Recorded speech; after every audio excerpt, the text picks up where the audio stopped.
Bienvenue sur Libre à toi, le podcast qui déclenche l'envie d'être soi-même, sans paillettes ni fausses promesses. Je suis Flo, coach en organisation bienveillante et intuitive depuis plus d'1 an. Je suis aussi passionnée par la connaissance de soi et le bien-être.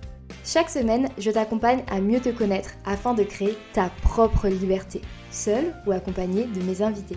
Je souhaite que tu puisses avoir toutes les clés en main pour réaliser tes rêves et vivre dans le plaisir et la sérénité au quotidien. Je t'invite à t'abonner dès maintenant pour ne pas manquer les prochains épisodes.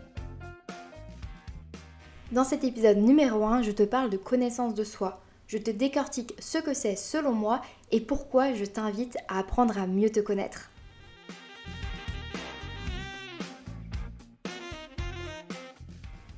Depuis que j'ai choisi de devenir coach, j'ai à cœur que chacune des personnes qui tombent sur mes posts Instagram, écoute un live ou passe une séance de coaching avec moi, s'aiment un peu plus, s'acceptent un peu plus, se comprennent un peu plus et surtout s'autorisent à être elles-mêmes beaucoup plus.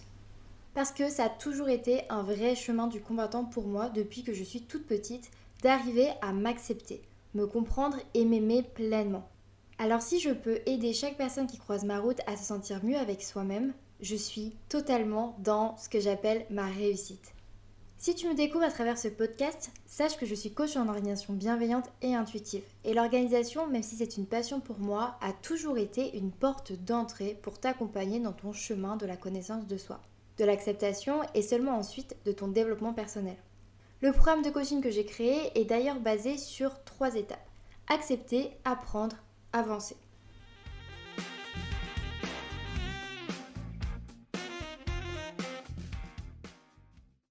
Il y a un proverbe ou une citation qui dit « Le savoir, c'est le pouvoir ». Et je crois profondément au fait que savoir qui on est vraiment nous permet de reprendre le pouvoir sur notre propre vie et donc notre propre liberté. La connaissance de soi, c'est pour moi essentiel à un épanouissement complet et sain. On a vécu ces dernières années un vrai boom du développement personnel. Peu avant le Covid, c'était encore assez difficile d'accès et peu habituel et ça s'est ensuite accentué et accéléré après. Je suis moi-même tombée dans cet élan de vouloir être mieux car je pensais que la solution à mes problèmes se trouvait là-dedans. Cependant, ça coinçait tout le temps, peu importe ce que j'essayais de mettre en place pour m'améliorer, avoir une meilleure hygiène de vie, une meilleure routine, de plus grandes performances physiques ou intellectuelles, même si j'y croyais beaucoup et que j'étais persuadée que ça pouvait m'aider, j'avais cette affreuse sensation de ne pas avancer, de stagner dans mes frustrations et mes problématiques. Ce n'était jamais assez bien, ça ne durait jamais assez longtemps, ça ne me plaisait jamais suffisamment. C'est à la même période que je me suis mise au bullet journal. Petit focus pour les personnes qui ne savent pas ce que c'est que le bullet journal.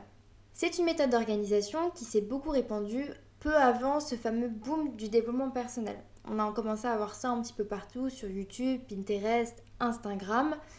De base, c'est simplement une méthode d'organisation qui a besoin d'un carnet et d'un stylo noir.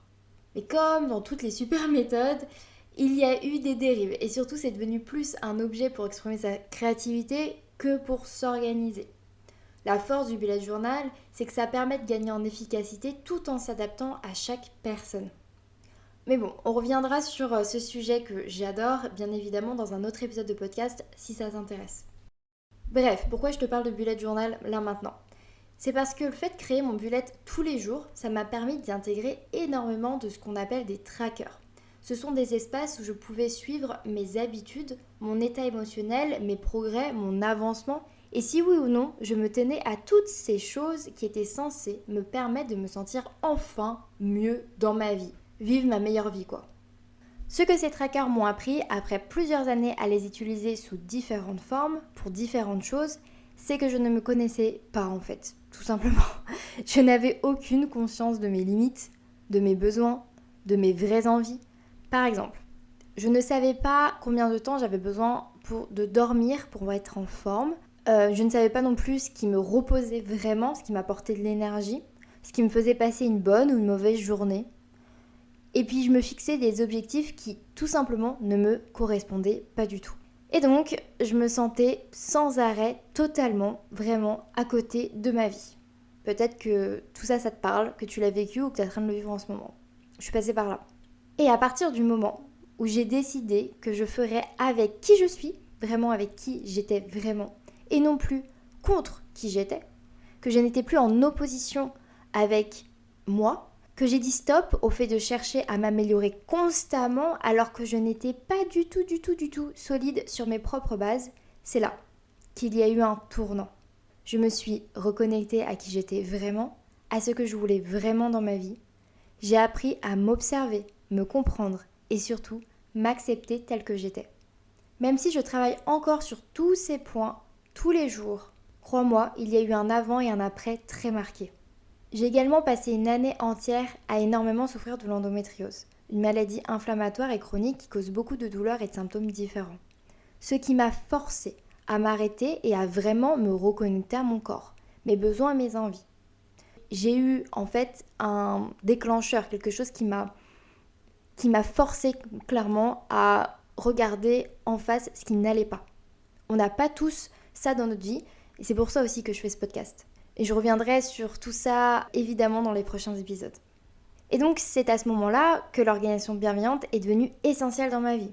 Parce que pour une fois, je me basais sur moi et non plus sur des règles écrites par d'autres pour d'autres. Et je t'en parlerai aussi plus en détail dans l'épisode numéro 2 qui va retracer mon rapport à l'organisation et expliquer ma vision de celle-ci aujourd'hui. Il est déjà disponible si tu as envie d'aller l'écouter. Mais reste avec moi pour la suite de celui-ci. Donc, pour résumer, j'ai appris à mieux me connaître en brisant enfin l'image erronée de moi-même, que j'avais créée avec mes fantasmes, mes peurs, mes croyances et même mes traumas. Bien évidemment, mon éducation, mon environnement et mon entourage passé et présent ont bien sûr eu un impact énorme sur la vision que j'avais de moi-même. Ce serait te mentir si je te disais qu'aujourd'hui, tous ces éléments n'avaient plus aucune influence. Non. Mais dès que tu en prends conscience, eh bien, c'est là que tout commence à vraiment changer.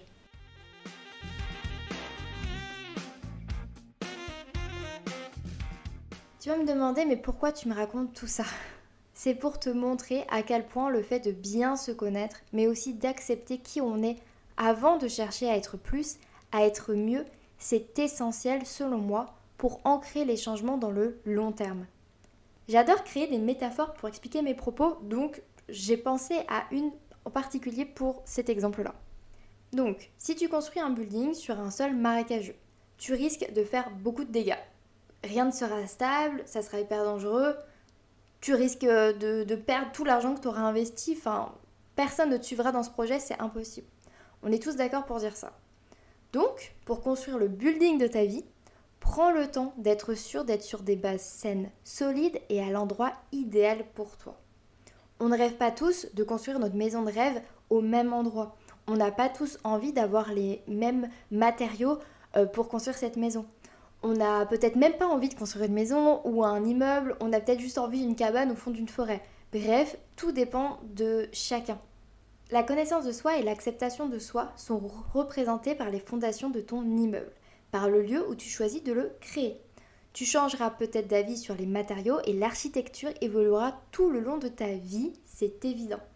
Par contre, si tu es conscient de tes propres besoins dès le début, te permet d'être sûr de construire un immeuble qui ne craint pas du tout le moindre coup de vent. Ça sera solide, tu pourras y aller, ça ne bougera pas. Et ensuite, je considère chaque étage de l'immeuble comme des phases de ton développement personnel. C'est pour ça que si tu commences à chercher à être plus avant juste d'être bien, tu te retrouves à construire l'étage numéro 15 sans même avoir l'escalier qui monte à l'étage 3. Et là, d'un point de vue logistique, ça ne fonctionne plus. Si tu peux garder cette image en tête quand tu te fixes des objectifs, ça t'aidera à viser plus facilement la prochaine étape et donc avancer sereinement et de manière satisfaisante sans te mettre la pression. C'est ce que j'ai décidé de faire. Et même si parfois c'est frustrant car on aimerait aller plus vite, plus haut, tout de suite, eh bien, se briser les os en tentant l'impossible, c'est encore moins fun. Cela ne veut pas dire que ton building ne peut pas faire 80 étages, je suis même convaincue que si, il peut faire 80 étages. Et que tu peux même aller jusqu'aux étoiles si ta situation et tes désirs et même tes ressources sont tous au vert.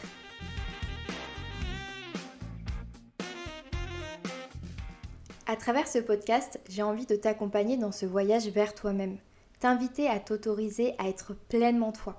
Mais pour réussir à le faire, eh bien savoir qui on est vraiment, c'est la première étape. Est-ce que tu te sens prêt ou prête à apprendre à te connaître ? Crois-moi, même si tu penses bien te connaître aujourd'hui, on a toujours des tonnes de choses à apprendre sur nous-mêmes. C'est comme une relation de couple ou d'amitié. Même si ça fait des années qu'on partage la vie d'une personne, tu en apprendras toujours plus sur elle, sur son enfance, ses préférences, ses attentes et ses besoins. Tu évolues aussi. Alors tu peux changer d'avis, réaliser que finalement tu vois les choses autrement aujourd'hui.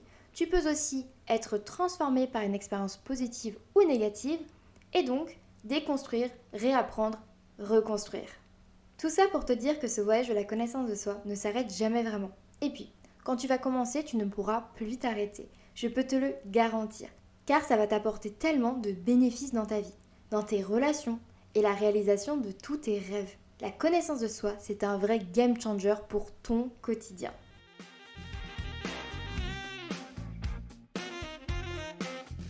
J'ai hâte de partager avec toi les outils, les astuces et les conseils qui t'aideront dans ton chemin.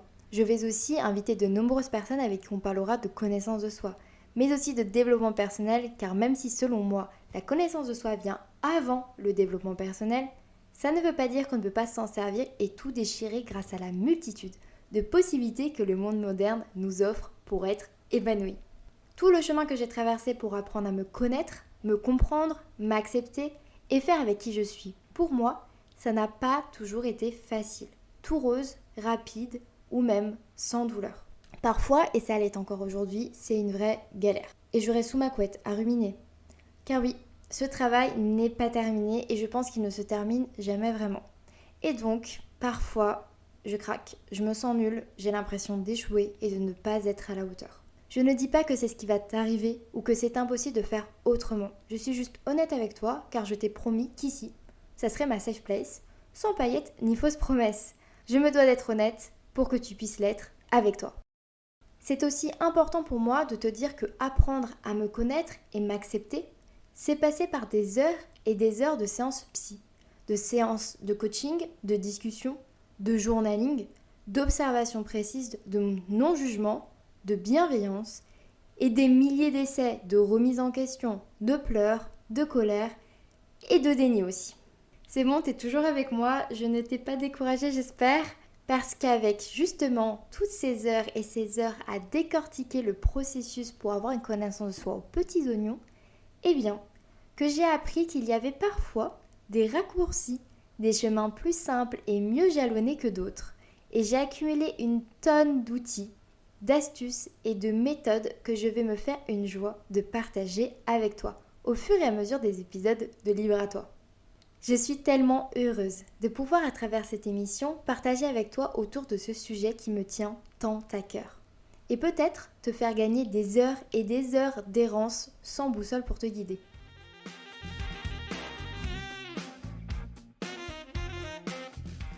Cet épisode était là pour t'introduire ce que je mets derrière les mots « connaissance de soi » et peut-être planter la graine de l'envie de mieux te connaître.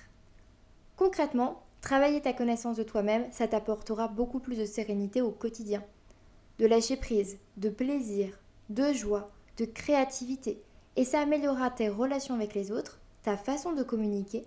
Tu prendras des décisions en étant plus sûr de toi, car tu auras plus confiance en toi. Tu hésiteras moins et donc tu feras des choix plus facilement. Ta liberté se dessinera de manière beaucoup plus claire et évidente face à toi. Et ça y est, on est arrivé à la fin de cet épisode numéro 1. Je suis très heureuse de m'être lancée dans le grand bain et d'avoir enregistré cet épisode.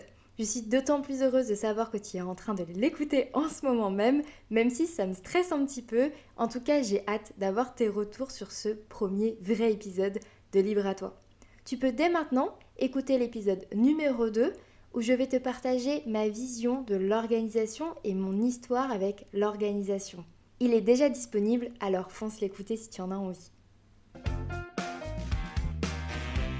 Je te remercie d'avoir écouté l'épisode jusqu'au bout. Pour soutenir le podcast, tu peux le partager à une personne à qui ça plairait, me laisser une note sur ta plateforme préférée d'écoute ou même m'envoyer un message directement sur Instagram pour me dire ce que tu en as pensé.